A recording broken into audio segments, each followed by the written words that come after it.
Good morning everyone. A very good day to all of you. I, Chitranshi Saxena, a teacher of Study Hall Education Foundation. I am here to teach you all science and technology. So, our chapter is metals and non-metals.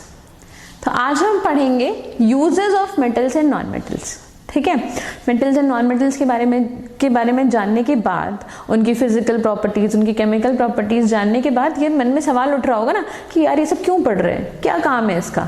तो कहाँ काम है इसका और क्या काम है इसका, ये हम आज पढ़ेंगे। ठीक है, वो हम पढ़ेंगे uses of metals and non metals. जो हमने इतना कुछ पढ़ा मेटल एंड नॉन मेटल के बारे में, ये मेटल्स और ये नॉन मेटल्स यूज कहाँ हो रहे हैं, है ना। जब तक हमारे यूज की कोई चीज नहीं होती ना, हम नहीं जानना चाहते उसके बारे में। हमें ये पता चल जाए कि ये हमारे काम आएगी तो हम जानेंगे, है ना। तो uses of metals and non metals. तो बच्चों, जो हमारे ये कंटेनर्स बनते हैं ना, जैसे जिसमें हम ग्रेन्स स्टोर करते हैं और हम पेट्रोल, डीजल, क्रूड ऑयल ये सब स्टोर करते हैं ना, ये सब कंटेनर्स बने होते हैं हमारे आयरन के, कॉपर के, एल्यूमिनियम के। ओके, इन सब चीज़ों से बनते हैं। तो ये हमारे मेटल्स होते हैं, कॉपर, आयरन, एल्यूमिनियम, राइट। अच्छा, इसके अलावा हमारा copper, aluminium, iron, stainless steel, ये सब हमारा यूज़ होता है घर के बर्तनों में बनाने में, है ना। घर के बर्तन आप अपने घर में जाके देखेंगे तो एल्यूमिनियम का कुकर भी होगा, एल्यूमिनियम की कढ़ाई भी होगी, प्लेटें होंगी स्टील की, कॉपर का जग होगा, में भी और भी चीज़ें होंगी आपके पास, है ना। तो ये सारे हमारे मेटल्स हैं जिनका यूज होता है घर के बर्तन बनाने में, फ्राइंग पैन बनाने में, तवा होता है आयरन का होता है ना, जिसमें मम्मा रोटी बनाती हैं। ओके, इसके अलावा आपका आयरन और स्टील जो है वो मशीन्स बनाने के भी काम आता है। जैसे अगर आपके घर में कोई पुरानी घड़ी रखी होगी तो उस घड़ी को खोल करके चेक करना, उसके जो पार्ट्स होंगे वो सब स्टील के बने होंगे। ठीक है। अच्छा, अगर मैं इसको उतारूं तो यहाँ देखो, आपको लिखा होगा, यहाँ लिखा है स्टेनलेस स्टील, बहुत छोटा लिखा है, दिखेगा नहीं। आप लोग अपने घर में जो घड़ियाँ होंगी उनको देखना, तो उसमें स्टेनलेस स्टील लिखा होता है। ठीक है, तो जो इसके अंदर की भी मशीनरी होती है ना घड़ी की, ये भी स्टेनलेस स्टील की बनी होती है। ठीक है। अच्छा, जो बताओ भाई, लाइट जल रही है, पंखा चल रहा है, कैसे वायरिंग करी गई है ना। वायर्स किसके बने हुए हैं, मेटल्स के ही बनेंगे। क्यों? क्योंकि मेटल्स डक्टाइल होते हैं। ठीक है, तो मेटल्स डक्टाइल होने, हमने ऐसा पहले पढ़ा भी है, मेटल्स डक्टाइल होने की वजह से हम उसको वायर में कन्वर्ट कर सकते हैं, और क्योंकि वो गुड कंडक्टर ऑफ इलेक्ट्रिसिटी होते हैं, इसीलिए भाई हमें लाइट और पंखा चला मिलता है ना। तो ये जितने भी वायर्स हैं ये कॉपर से बने होते हैं, एल्यूमिनियम के बने होते हैं। ठीक है। इसके अलावा क्योंकि मेटल्स हमारे मेलिएबल होते हैं, तो हम आयरन और एल्यूमिनियम की शीट्स भी बनाते हैं। ठीक है, और इनका भी यूज होता है। एल्यूमिनियम तो हमारे टिफिन में ही, अपना टिफिन खोल करके देख लो, खाना किस में, एल्यूमिनियम फॉइल में रैप करके दिया है मम्मी ने, है ना। हाँ, तो वैसे कभी कभी पापा की भी ड्यूटी लगाया करो खाना पैक करने के लिए, देखो वो किस में पैक करके देते हैं, है ना। अच्छा, उसके अलावा हमारा जिंक, लेड, मर्क्यूरी, ये सब हमारा यूज होता है बैटरीज बनाने में। हमारे जो बैटरीज हैं, मोबाइल फोन की बैटरीज हो गई, हमारे टीवी रिमोट में जो हम बैटरी डालते हैं या ड्राई सेल लगाते हैं, तो जो ये इन सब की बैटरीज होती हैं, ये इसलिए हमारे जिंक, लेड, मर्क्यूरी, इन सब का यूज होता है इन बैटरीज को बनाने के लिए।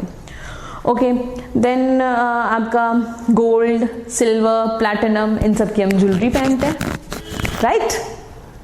ज्वेलरी बनी हुई होती है, क्यों? क्योंकि बहुत ही ज़्यादा मेलिएबल होते हैं, इनको इजीली हम शीट्स में कन्वर्ट कर सकते हैं, वायर में कन्वर्ट करके हम इनकी चेन वगैरह बना सकते हैं। तो इस वजह से हम गोल्ड, सिल्वर एंड प्लैटिनम का यूज़ करते हैं ज्वेलरी मेकिंग के लिए। ओके, देन आपके बहुत सारे एलॉयज बनते हैं मेटल्स एंड नॉन मेटल्स को कंबाइन करके, और इन एलॉयज का हम डिफरेंट प्लेसेस पे यूज़ करते हैं। ठीक है। ओके, तो बच्चों अब हम पढ़ेंगे यूजेस ऑफ नॉन मेटल्स। ये तो अब तक तो हो गए मेटल्स, है ना। अब हम आते हैं नॉन मेटल्स, जो हमने इतने पढ़े वो कहाँ यूज होते हैं। ठीक है। तो सबसे पहले मैं आपको बताऊंगी हाइड्रोजन के बारे में, ठीक है। हाइड्रोजन का यूज होता है एमोनिया गैस बनाने के लिए, ठीक। और एमोनिया गैस से बनती है यूरिया। अच्छा, यूरिया कहाँ यूज होती है? फर्टिलाइजर्स में, ठीक है।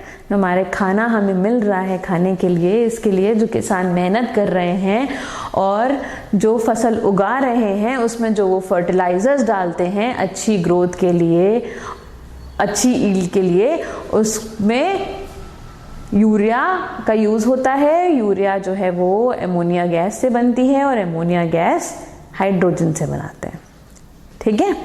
अच्छा, इसके बाद सिलिकॉन, जो हमारी कंप्यूटर की चिप्स होती हैं, ट्रांजिस्टर होते हैं, जो हमारे फोटोवोल्टेइक सेल होते हैं, है ना, ये सारे हमारे सिलिकॉन के बने होते हैं, ठीक है। अच्छा, आजकल सिलिकॉन के वो भी बहुत चल रहे हैं ना, वो हील को कवर करके सिलिकॉन के वो हील कवर आ रहे हैं जिससे आपकी जो ये एड़ियां हैं ये दर्द ना हो। एजेड लोगों के लिए मेडिकल शॉप्स पे देखिएगा मिलते हैं, सिलिकॉन के होते हैं, ओके। इसके अलावा हमारा स्टील को डीऑक्साइड करने के लिए भी, स्टील की इंडस्ट्री में स्टील को डीऑक्साइड करने के लिए भी सिलिकॉन का यूज होता है, ठीक है। अच्छा, अब अगला नॉन मेटल आता है हमारा फॉस्फोरस। फॉस्फोरस सुना है? Phosphoric acid. Phosphoric acid, phosphorus से फॉस्फोरिक एसिड बनता है, दैट इज H3PO4। और फॉस्फोरिक एसिड का यूज हम फिर से करते हैं फर्टिलाइजर्स में ही, ठीक है। फर्टिलाइजर्स में करते हैं फॉस्फोरिक एसिड का यूज, ओके। अच्छा, इसके अलावा फॉस्फोरस एक अमाउंट में डिटर्जेंट्स में भी ऐड किया जाता है कि जिससे कि वो कपड़ों से डर्ट को निकाल सके, जो हमारे गंदे कपड़े हैं उसमें से गंदगी निकल सके, उसके लिए डिटर्जेंट्स में फॉस्फोरस एक छोटे अमाउंट में ऐड करा जाता है डिटर्जेंट्स में, ओके। देन नेक्स्ट जो नॉन मेटल है दैट इज सल्फर। अच्छा, सल्फर का यूज होता है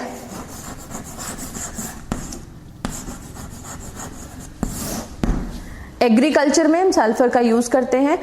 एग्रीकल्चर में सल्फर का क्या काम है? ये फंगस और पेस्ट को कंट्रोल करता है। Fungus and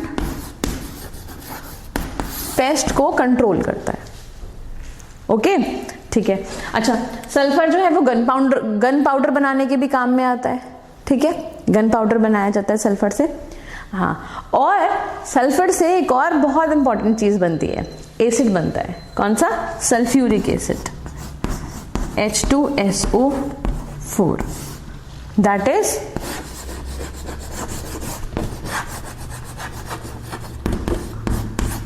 sulphuric acid. और अगर आप लोगों को नहीं पता है तो मैं बता देती हूं कि H2SO4 यानी कि सल्फ्यूरिक एसिड सारी ही इंडस्ट्रीज में यूज होता है किसी ना किसी पर्पस से, ठीक है। और सल्फ्यूरिक एसिड को कहा जाता है द किंग ऑफ एसिड, ठीक है। सल्फ्यूरिक एसिड को हम कहते हैं king of acid, okay students, so these are the uses of metals and non-metals. There are many more which now you can search and find from your surrounding, from your internet, okay. That's it for today's video. Thank you, bye bye, take care.